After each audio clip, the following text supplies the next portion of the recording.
This is problem 5-116. It's on page 262. Air at 300 Kelvin and 100 kilopascals steadily flows into a hairdryer having electrical work input of 1500 watts. Because of the size of the air intake, the inlet velocity of the air is negligible. The air temperature and velocity at the hairdryer exit are 80 degrees Celsius and 21 meters per second respectively. The flow process is both constant pressure and adiabatic. Assume air has constant specific heats evaluated at 300 Kelvin. Determine the air mass flow rate into the hairdryer in kilograms per second. Determine the air volume flow rate at the hairdryer exit in cubic meters per second. Well, let's make a sketch of the system. There's one there in your book as well. It's adiabatic, meaning that the heat transfer rate across the system boundary is 0. My system will be, let's see, something like this, where section 1 is here, section 2 is here, and I've reversed this from what your book has. But the pressure coming in is 100 kilopascals, temperature coming in 300 Kelvin. We've been told the velocity coming in is approximately 0. The temperature leaving is 80, let's write them in the same order. The pressure at the exit equals the pressure at the inlet, which is of course just 100 kilopascals, but the temperature at the exit is 80 degrees Celsius, and the velocity of flow at the exit is 21 meters per second. Okay, the system has a heating coil where electrical power comes in at a rate of 1500 watts and has some type of fan, but we don't know anything about the fan. In fact, the fan could be neglected. Even though power is coming into the fan, it's going to be very small by comparison to the power going into the heating coil here. Now we're also told that for the air, Cp and Cv are just constants. And by the way, we'll need this later. So if you look up the heat capacity of air at constant pressure in metric units, it's 1.05 kilojoules per kilogram per Kelvin. And we won't end up needing Cv, so I won't bother writing it down. Now we're supposed to find the mass flow rate through this hairdryer and the volumetric flow rate at the exit. And so we're assuming that the power input to this fan is approximately 0. To solve this problem, we use an energy balance. And the energy balance would say that the energy flow rate in equals the energy flow rate out, because, of course, this hairdryer is at steady state. Now, what forms of energy flow in? Well, obviously, the electrical heater is pulling in a whole lot of electrical energy. So we've got to include that. But also, the mass flowing in carries enthalpy with it. Those are the only forms of energy that flow into the system.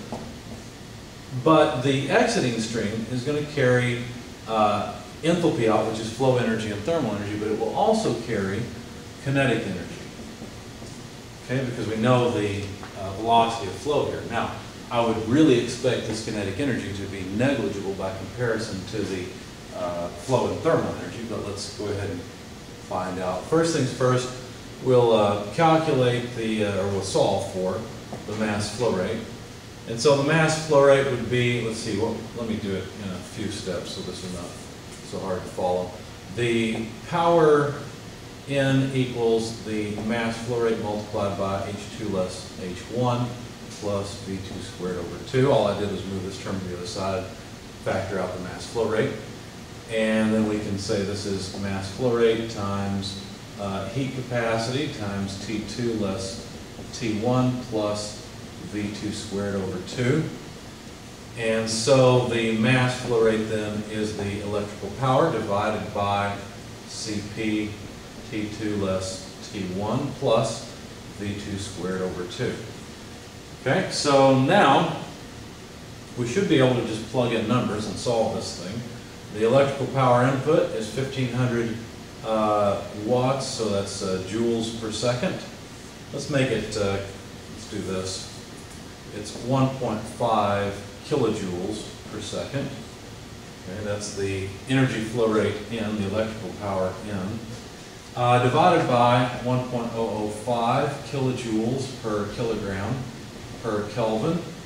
Okay, there's heat capacity T2 at the exit, 80 degrees Celsius, T1 coming in is 300 Kelvin. I guess I could just convert this. Let's see, yeah, this is 353 Kelvin, so we'll just plug that in instead. So 353 less 300 Kelvin. And of course we have to add to that the kinetic energy at the exit. Well, that's 21 meters per second, which needs to be squared over 2, but we can't put this together because we've got kilojoules per kilogram and meters squared per second squared. Since I want a mass flow rate, I'd like to get rid of these meters squared per second squared. You can do that easily because there's 1 kilojoule per kilogram for each 1,000 meters squared per second squared. So the meters squared per second squared will go away. Plug all of this into your calculator. You'll find the mass flow rate. I'll just write it over here. I get it from that equation over there. It's 0.02804 kilograms per second. That's the air flow rate through this thing.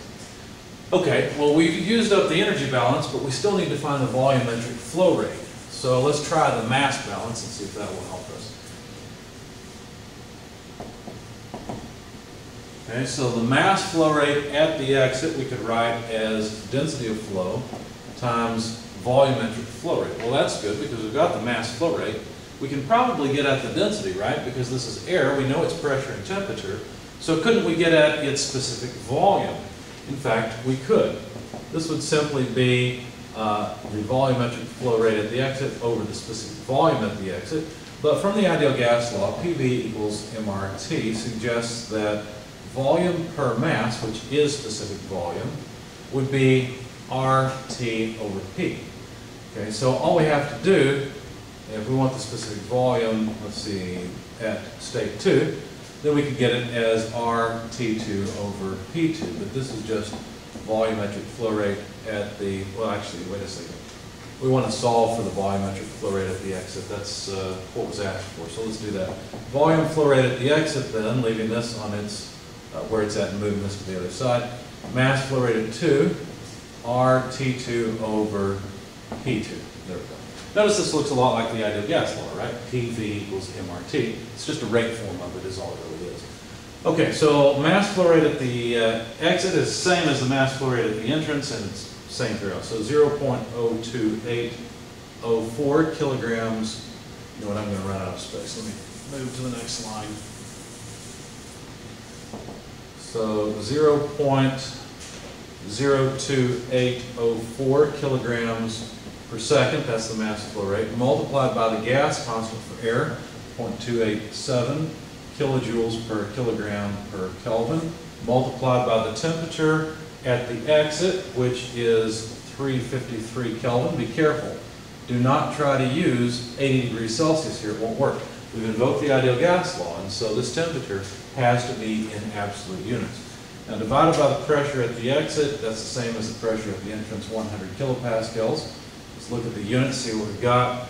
Let's see, kilograms go away, Kelvin go away. We've got kilojoules per second, but a kilojoule is a kilopascal times a cubic meter. So the kilopascals go away. We'll have cubic meters per second, which are the appropriate units for the volumetric flow rate. I guess I'll go ahead and write it here at the exit. So 0.02837 is the result I got, cubic meters per second, when I plugged all of this into my calculator. So there's our volumetric flow rate at the exit and the mass flow rate through the system.